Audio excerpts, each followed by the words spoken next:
Hello বন্ধুরা, আপনাদের কাছে চলে এসেছি আমি তাইদুর রহমান ভারত মোবাইলের পক্ষ থেকে। তো যেহেতু আপনাদের কাছে একটা নতুন ফোন লঞ্চ করেছে, তো ফোনটার নাম হচ্ছে ভিভো Y51 প্রো।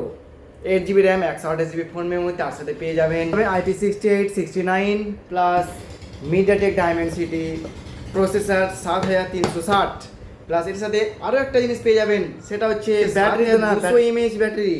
তো অবশ্যই আমাদের ভারত মোবাইলে ভিজিট করেন, প্লাস অনেক রকম ডিসকাউন্ট আছে। প্লাস এর সাথে যদি আপনি 3 মাসের, যেহেতু আমাদের একটা এক্সট্রা ওয়ারেন্টি থাকে কোম্পানির দিক থেকে 1 বছর, প্লাস আমাদের যদি মাত্র 225 টাকা দিয়ে যদি আপনি এক্সট্রা ওয়ারেন্টি নিতে চান 6 মাসের জন্য, তাহলে অবশ্যই আমাদের ভারত মোবাইলে ভিজিট করেন। এই শুধু না অফারটা 225 টাকা, শুধুমাত্র অফারটি থাকবে 14ই মার্চ পর্যন্ত। যেহেতু আমাদের সেলিং স্টার্ট হয়ে গেছে আজ থেকে, তো অবশ্যই আপনারা আসেন, আমাদের দোকানে ভিজিট করে যান। আমাদের অ্যাড্রেস হচ্ছে ব্যাংডুবি ওল্ড সবজি মার্কেট নেয়ার ব্যাংডুবি মোড়। তো অবশ্যই আমাদের দোকানে ভিজিট করেন। Thank you.